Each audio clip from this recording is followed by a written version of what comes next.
Com Nuno Rogério e José Milhazes. Muito boa noite a ambos. Nuno, Zé, já vamos falar naturalmente destes ataques de hoje, tanto contra Kiev como contra Moscovo. Mas antes disso, José Milhazes, tu queres falar mais uma vez sobre a festa do Avante, já o tinhas feito aqui no ano passado. O cartaz já é conhecido e queres deixar aqui algumas interrogações, chamemos-lhe assim. Exato. Primeiro, eu peço desculpa por ser teimoso, mas há determinadas coisas que não me convencem. E uma destas é, digamos, a explicação, se é que alguém a vem dar, da participação de determinados artistas na festa do Avante. Claro que, depois do que eu disse o ano passado, vieram-me acusar de eu querer proibir a festa do Avante, sim. etc, etc, embora eu não sei se tenha poderes para tal coisa, ou se algum dia vou ter, provavelmente nunca, mas quero exatamente como tu disseste, apenas deixar aqui algumas perguntas. Como é que conhecidos músicos como Jorge Palma e Rui Reininho, Paulo de Carvalho e Tim, Mísia, Carolina Deslandes e Rodrigo Leão, etc., aceitam participar num evento organizado por um partido político que apoia o regime ditatorial de Putin de extrema esquerda e a carnificina realizada pelas tropas da Ucrânia. Mas, como se pode apoiar uma ditadura que persegue e mata músicos, cantores, intelectuais russos em geral, que ousam protestar contra esta guerra? Não me venham outra vez com a fábula de que se trata de uma mera festa cultural. Ou os artistas dizerem que estão ali para dar um espetáculo e que estão aliados da questão política. Exato. Isso é falso. Não colhe esse tipo de explicação, no teu entender? Exato, isso é falso. Têm que inventar uma explicação mais convincente. E eu fazia-lhes uma proposta. Por exemplo, quando chegassem ao palco, gritassem ao microfone se estão contra a invasão ou a favor da invasão. Desse modo ficaria mais claro nós vermos qual a razão que levou esses nomes da música portuguesa a participar numa festa ligada a uma sangrenta ditadura. Fica então esse apelo. E avancemos para as questões do dia, agora contigo, Nuno, porque tivemos estes ataques contra Kiev, 3 ataques apenas em 24 horas. Também tivemos ataque de drones contra Moscovo, mas começando pela capital da Ucrânia, o que é que explica a intensificação dos ataques? Várias coisas. Para já, uma resposta a uma série de ataques ucranianos que devastaram posições militares russas, já vamos falar deles daqui a um bocadinho. Depois, o facto de a Rússia precisar urgentemente descobrir onde é que estão as baterias mais perigosas para os mísseis russos, que são as baterias Patriot, e, pela primeira vez, uma bateria de um míssil chamado SAM-PT, os Mamba, que são de fabrico franco-italiano, pela primeira vez os ucranianos começaram a usar. Mas tudo isto está a funcionar mal do ponto de vista de Moscou. Agora, o que acontece é que, a adicionar a estes objetivos, há também os objetivos de tentar encontrar a arma que neste momento os russos acham a mais perigosa para as suas tropas, que é o tal míssil cruzeiro britânico Storm Shadow. Também já vamos falar de um ataque que pretendia destruir o Storm Shadow. E depois o grande efeito psicológico de atacar uma capital e de aterrorizar uma população civil, pensando que isso irá criar uma tensão e uma pressão política que será insustentável para o governo ucraniano. Portanto, é uma tática conhecida, é evidente que é criminosa, mas, enfim, é aquilo que nós já conhecemos.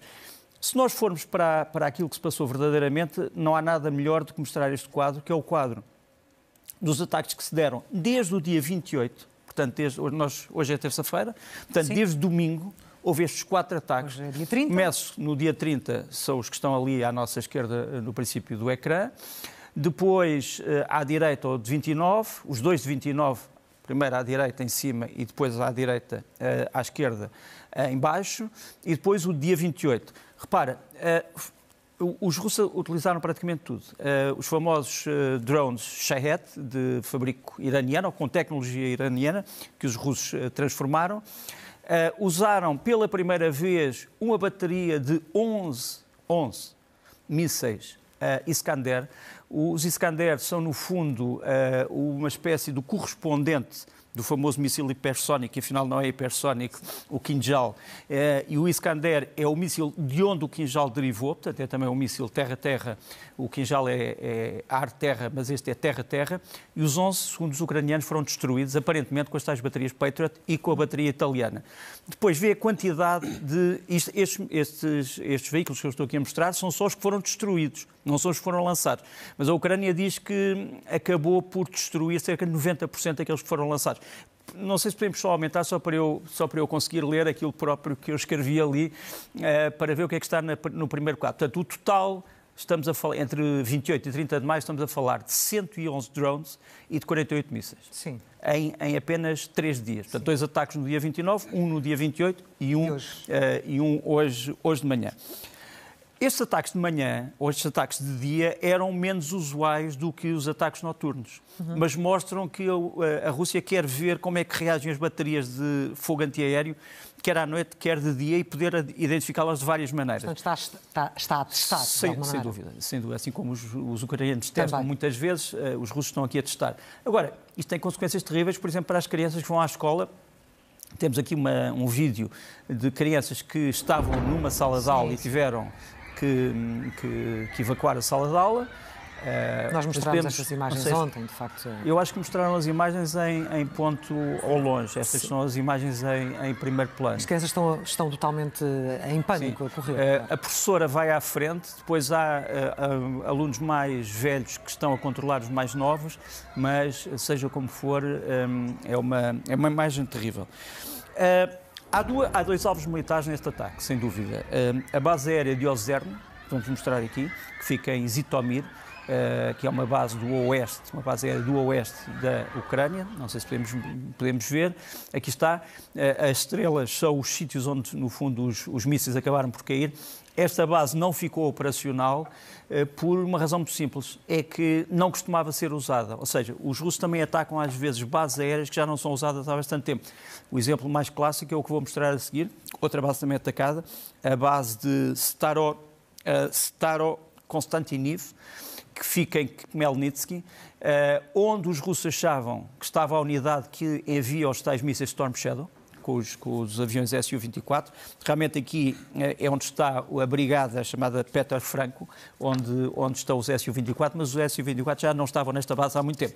É evidente que havia aqui aviões, é evidente que havia aqui combustível, tudo isso ficou razoavelmente destruído, mas não é, digamos assim, uma grande vitória.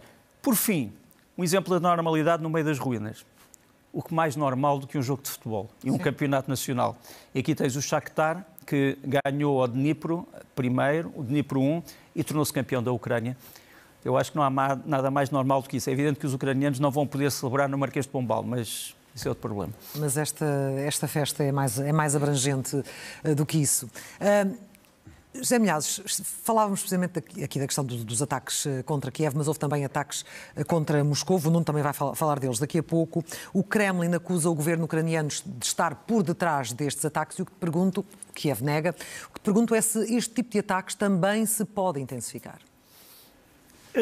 Claro que sim. Primeiro, negue ou não o Kiev, há uma coisa que parece que é fundamental e salta aos olhos. Eu, por exemplo, fico espantado quando ainda há pessoas que vêm condenar os ataques dos drones contra Moscovo e ficam calados quando os ataques caem em Kiev e o poder de destruição de uns e outros é completamente diferente. Eu penso que este ataque, independentemente de quem o fez, o Nuno depois vai falar nisso, os ucranianos, a oposição russa, isto tem um peso psicológico grande na população de Moscovo. Os moscovitas têm que se convencer... José, deixa-me só dizer que o que estamos a ver não são os ataques a Moscou, são os ataques em Kiev. Exatamente. Convém esclarecer isso. Exatamente. É para depois compararem com as... Eu esqueci-me desse pormenor. Obrigado, Nuno. Para que os russos compreendam, de uma vez por todas, que eles não estão seguros, mesmo na capital, que, claro, para os militares e para Putin está muito bem guardada. E claro que o Kremlin veio elogiar o papel da defesa antiaérea e que trabalhou bem e etc. Agora, há uma coisa que nós temos de perder as ilusões em determinado sentido, que é a Ucrânia tem direito a defender-se. E com os mesmos meios que a Rússia emprega. A defender-se e a atacar? E atacar. E eu não falo no grau de barbaridade, porque aí não há comparação possível. O que fazem as tropas russas na Ucrânia é incomparavelmente mais cruel. Basta olhar para as cidades, para o que resta das cidades ucranianas, depois da passagem das tropas russas. Isto é um sinal, seja de quem for, a Putin e aos bandidos que governam a Rússia, que podem ser também alvos deste tipo de ataques. Chamar terrorismo a isto... Foi o que a Rússia chamou? Eu não ouso. Porque então o que a Rússia está a fazer na Rússia é terrorismo elevado... Na Ucrânia, peço desculpa, é elevado a terrorismo à 25ª potência. Daí que eu espero que... espero apenas que os russos comecem a tomar consciência do beco em que estão metidos e comecem a pensar na forma como resolverem o seu problema e não apostarem em que a sua segurança está garantida. Não está. Não obstante a Ucrânia ser um país muito mais pequeno que a Rússia e com menos meios, a Ucrânia está a mostrar que a Ucrânia pode atacar Moscovo ou alguém em nome de apoio à Ucrânia pode atacar. E, por falar nisso, só mais uma nota. Se isto aqui foi obra de forças da oposição russas a Moscovo, então isto é ainda mais perigoso para o Kremlin do que se nós pensarmos que foi Kiev. E talvez por isso Moscovo nunca vá reconhecer que tenham sido russos que atacaram Moscovo. Nuno, o que é que se sabe neste momento sobre este ataque? Tenho grandes dúvidas que este ataque tenha sido feito pelos ucranianos, sinceramente. Nem coordenado por eles?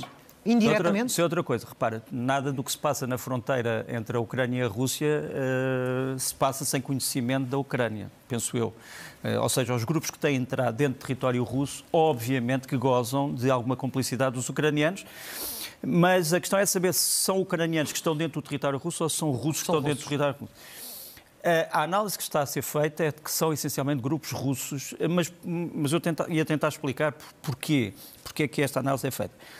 Se a Ucrânia quisesse responder em espécie àquilo que aconteceu em Kiev, faria um ataque devastador e não um ataque que é uma mera picada de mosquito. Repara, tu começas por ter notícias nas redes sociais russas de que foram 30 e tal drones que atacaram a Rússia, foram só 8 drones. Muitos deles são drones que são usados pelos ucranianos, mas que são também possíveis de adquirir no mercado livre. E alguns deles, curiosamente, são drones iguais a drones que a Rússia abateu há pouco tempo, mas que acabou por confessar que foram lançados de dentro do território russo. Portanto, eu guardaria a minha acusação para outras núpcias que não estas. A Ucrânia respondeu ao que se passou ontem a Kiev, já vamos ver, mas não foi assim. Também quero dizer que o que se prepara neste momento contra a Ucrânia, do ponto de vista da Rússia, é muito grave e eu vou tentar falar sobre isso. Sim. Agora, sobre este ataque, gostava de mostrar aqui algumas imagens.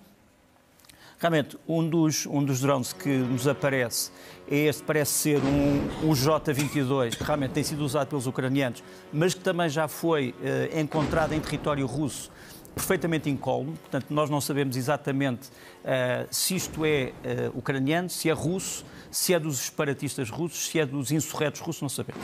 Depois tens, dentro de um dos bairros mais caros da periferia de Moscovo, pessoas preocupadas tens aqui um drone que é difícil de identificar. Isto parece um vídeo invertido, mas não. Quer dizer, o drone tem realmente o motor... As asas para trás. O motor, onde nós costumamos ver um motor, está aqui invertido. E, portanto, é um drone que pode existir, sem dúvida, mas não é nenhum dos drones conhecidos e não é, sobretudo, o drone que se tem dito, que é o drone o Castor, que é totalmente diferente deste. Pronto.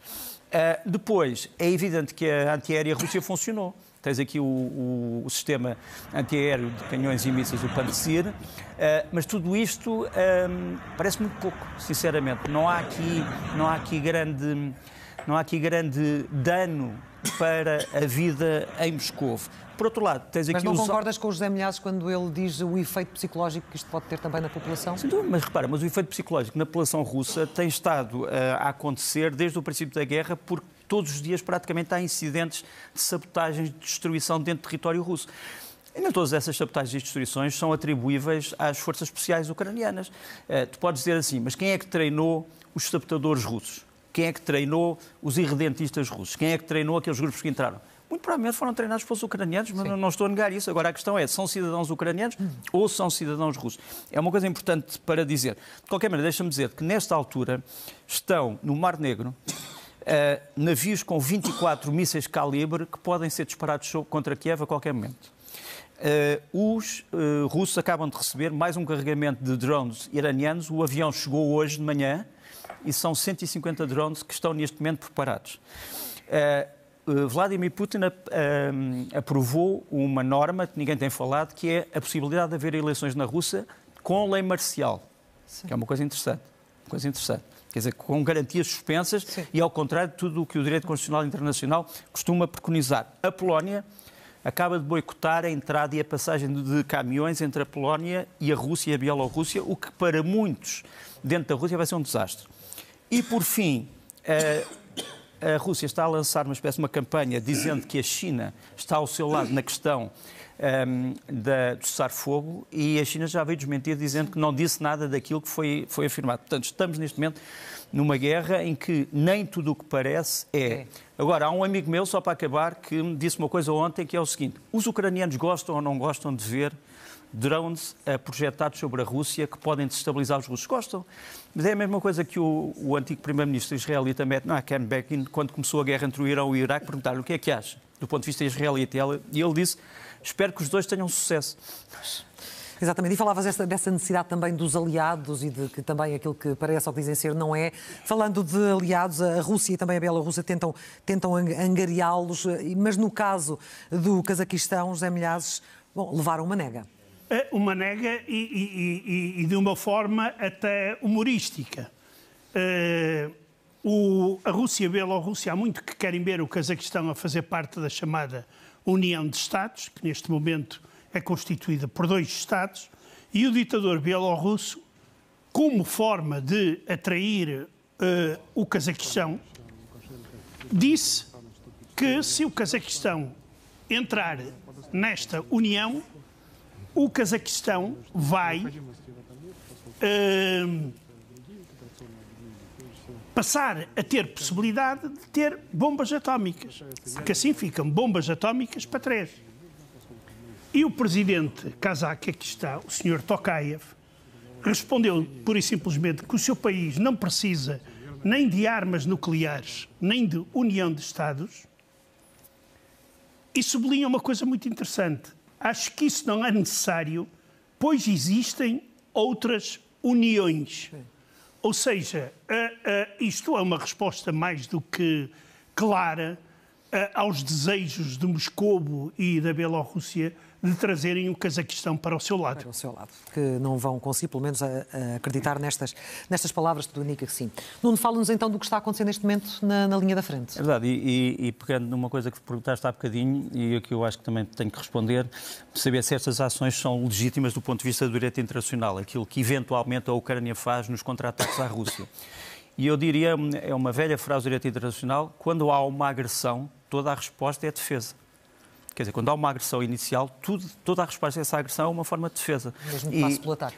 E mesmo que passe pelo ataque, quer dizer, se há uma agressão, quer dizer, nós conhecemos isso também do ponto de vista da legítima defesa. Quer dizer, nós não podemos impedir uma pessoa agredida de mover uma parte do braço ou de mover uma parte do pé. Agora, se me perguntares assim, mas há decisões políticas por trás disso, sem dúvida. Os Estados Unidos, se calhar, têm uma opinião, o Reino Unido tem outra opinião, mas essa é outra questão. Agora, o que é que os ucranianos têm feito e é por isso que a Rússia tem intensificado os ataques? Para já, desde o dia 21, vou mostrar este quadro, peço desculpa pela má qualidade do quadro, mas chegou-me agora. Entre o dia 21 e o dia 28, a Ucrânia atacou 14 paióis e 11 bases russas que estão ali em território ucraniano ocupado. E quase todos estes paióis e bases tinham elementos importantes da ocupação russa. E isto é que é uma das coisas que não se tem dito, mas que é muito importante porque inclui este ataque, que é um ataque em Mariupol, na noite de 27 para 28 e depois também na madrugada do dia 28, vamos aqui mostrar, onde, mais uma vez, os ucranianos destruíram um quartel. Não se sabe quantas pessoas é que foram aqui, que perderam a vida aqui, mas provavelmente centenas. Isto ainda é um segredo muito bem guardado, mas é um dos ataques mais devastadores, assim como o ataque que se deu hoje, há pouco tempo, em Melitopol. Portanto, estamos a falar daquilo que chamamos a maior base militar russa em Zaporizhia. Melitopol está a ser atacado, ou começou a ser atacado há umas horas, num sítio onde havia uma fábrica de automóveis e um complexo metalúrgico, e aparentemente é um ataque de larga escala. Estes são os ataques que os ucranianos têm prometido como resposta àquilo que se tem passado em relação às suas cidades. Depois, eu levantei na semana passada um mistério, que é o mistério do tal navio espião que teria sido atacado por drones marítimos ucranianos perto do Bósforo, portanto já no sul do Mar Negro. Esse navio desapareceu a certa altura, agora reapareceu num vídeo do Estado-Maior da Armada Russa, mas esse vídeo tem uma curiosidade, é que não indica a altura em que foi feito. Agora, o que nós vemos neste vídeo é que este navio foi outra vez pintado, naquelas zonas onde se afirma que terá havido uma explosão feita pelos tais submersíveis ou semissubmersíveis ucranianos. Portanto, o meu veredito é este. O navio, acho eu, não foi afundado. Terá sofrido danos, mas provavelmente danos pequenos. Ainda na frente, contraofensiva, como sabemos, houve a reunião do Conselho Militar ucraniano sobre a contraofensiva. Os ucranianos estão a voltar todos das suas zonas onde andaram a ser treinados internacionalmente, e temos aqui uma imagem curiosa, que são os ucranianos que estavam a ser treinados na Nova Zelândia, a terem uma despedida dos seus camaradas neozelandeses, ao jeito dos maoris. As pessoas que seguem o rugby conhecem esta dança de guerra dos maoris, mas realmente os ucranianos gostaram muito de ver os seus camaradas da Australásia despedirem-se deles assim.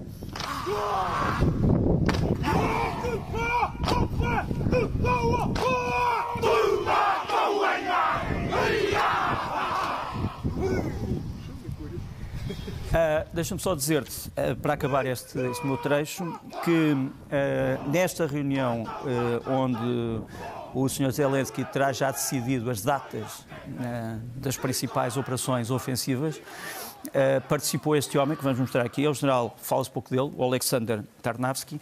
Ele é o comandante da chamada Força Estratégica da Ucrânia, portanto é um dos homens que vai coordenar as operações, e eu penso que os ucranianos estão a colocar grande parte do seu potencial, que é muito maior do que aquele que existia em fevereiro de 2022, nesta operação. Saber se ela vai dar resultado ou não vai, essa é outra questão. Isso temos que esperar para ver. Mas é precisamente na linha da frente, José Milhazes, que caem os soldados, e é de um desses soldados que tu queres falar agora. É verdade.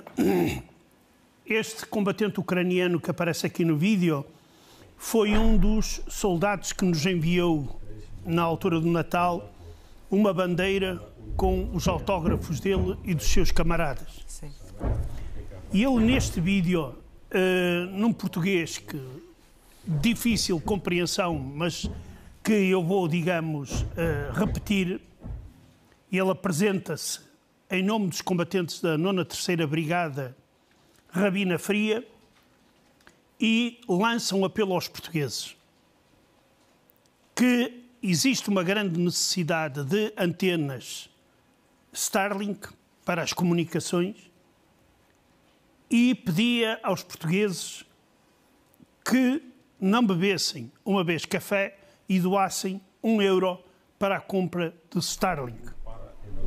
A campanha resultou e bem. As antenas foram compradas e enviadas por portugueses, mas este combatente já não os vai poder utilizar. 1 hora depois de gravado este vídeo, ele caiu na frente de combate de Bakhmut. Morreu como um herói. Nuno, tu hoje queres também chamar a atenção do Estado português para uma matéria que é importante resolver o quanto antes. O que é que se trata? Sim.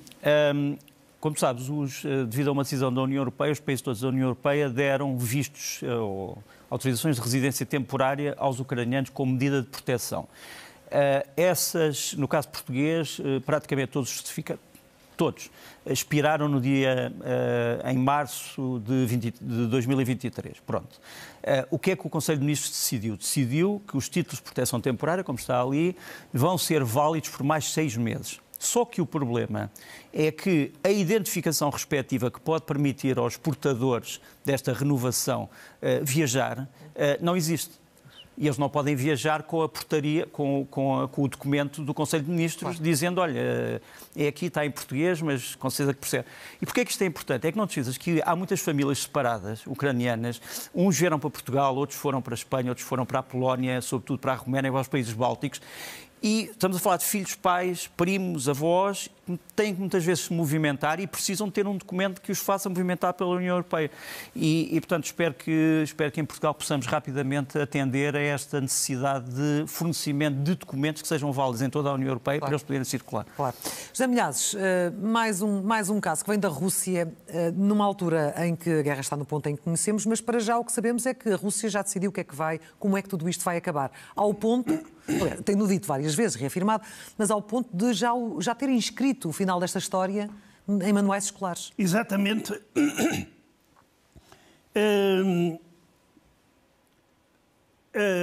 Trata-se mais uma fase da lavagem ao cérebro, neste caso de crianças e jovens, do 11º e 12º ano de História, onde, é claro, a nossa causa é justa, o inimigo será derrotado e venceremos. E a curiosa, mais uma vez, a explicação para a invasão da Ucrânia. Hoje Putin falou, deu uma explicação daquelas já muito esfarrapadas, de que tudo teria começado em 2014, com o golpe de Estado, etc. Sim. Ora, neste livro de história, diz o seguinte: em janeiro de 2022, Moscovo soube que se estava a preparar, para o início de março do mesmo ano, uma grande operação militar para conquistar o Donbass e a Crimeia pelas tropas ucranianas, com o apoio ocidental. A Rússia foi obrigada a tomar medidas preventivas. E eu pergunto, em quem é que ficamos? Em que é que ficamos? Quem é que está a mentir e a dizer verdade? Apenas uma curiosidade é que um dos autores deste livro, que eu conheci pessoalmente, estudei na mesma universidade e acho uma pessoa absolutamente execrável e asquerosa, que é Vyacheslav Nikanov, o neto de Molotov, aquele que assinou o famoso pacto com os alemães em 1939. E eu queria recordar que ele parece que sai mesmo ao avô nas mentiras que apresentaram quando foi para explicar o pacto. A explicação era que a União Soviética ganhou mais tempo para preparar a guerra. O que não é verdade, porque Hitler também aproveitou esse tempo para fazer a mesma coisa e de forma ainda melhor do que os soviéticos. E segundo, o pacto é assinado em agosto e no dia 1 de setembro começa a Segunda Guerra Mundial. Isto só para dizer que esse tal tempo que Stalin diz ter ganho com o pacto Molotov-Ribbentrop tornou-se evidente depois, quando as tropas nazis chegaram às portas de Moscovo no inverno de 1941. Uma prova de que não se tinham preparado coisa nenhuma, ou se estavam preparados, então muito mal. Muito bem. Estamos quase no final, falta mais um tema para cada um. O teu último tema de hoje não está relacionado com um exemplo dado por uma Sim, mas eu antes disso quero só menina. dizer uma coisa. A propósito de mentiras, vários elementos do Estado russo têm dito que o chefe de Estado-Maior-General das Forças Armadas ucraniano morreu. Depois vieram dizer que afinal não tinha morrido, mas tinha sido operado ao cérebro. Já mostrámos aqui as imagens dele, mostrando que ele não morreu nem foi operado ao cérebro. E agora há um póster que foi divulgado em Moscou dizendo que ele é procurado pela justiça russa. Quer dizer, não percebo se estão à procura de quê? De um inválido, de um morto. Portanto, isto faz parte das coisas ridículas. Às vezes eu até não gosto de falar disso, porque isto não é um programa propriamente de assuntos ridículos. Agora, quero mostrar esta imagem. Essas imagens podem chocar as pessoas, espero que choquem. Ela chama-se Ruslana Danilkina, tem 19 anos. Era operadora de comunicações nas Forças Armadas, está assim, perdeu uma perna, mas ela diz: perder a perna para mim foi o recomeço da vida e há uma vida a seguir à morte. Muito bem. Este é, assim, um exemplo de uma jovem que teve de realinhar tudo aquilo que tinha previsto para si. E, finalmente, contigo, José Milhazes, tu tens aqui destacado muitas vezes como a Rússia é um país de contrastes, um país muito grande, muito diversificado, um país que esvazia os seus cofres neste esforço de guerra, mas que depois não tem essas verbas para as coisas mais simples. E trazes aqui uma circunstância que, se não fosse verdade, era totalmente patética, era ridícula, mas é verdade. Era. Se há gente que pensa que não há coisas piores no mundo do que o Serviço Nacional de Saúde português, está enganado. Há, e de que maneira? E nós vamos ver este vídeo, que parece ser uma filmagem num país de terceiro mundo, mas não é na Rússia, em que nós vemos os habitantes de uma aldeia que são obrigados a transportar num carrinho de mão um doente que precisa de ser urgentemente hospitalizado. E porquê? Porque o condutor da ambulância, cá está a ambulância, não ousou atravessar a ponte que liga a aldeia, porque a ponte podia cair. E também receou, olhe para o caminho e vemos, receou que o carro se afogasse em lama durante a viagem e então não haveria forma de tirar o doente. É por isso que eu pergunto, um país destes gasta milhares de milhões de dólares e de euros e de rublos na guerra e mostra cenas destas. Para o hospital de carrinho de mão. Quer dizer, sim. E depois é também a ladroagem total no país. E Putin podia optar consertar a ponte atravessada pela ambulância. Mas não, preferiu arrebentar as pontes todas da Ucrânia. Isto quase parece uma anedota, mas é verdade. Nuno, até à próxima. até à próxima. Na sexta-feira aqui estarão de regresso no Jornal da Noite. Muito boa noite.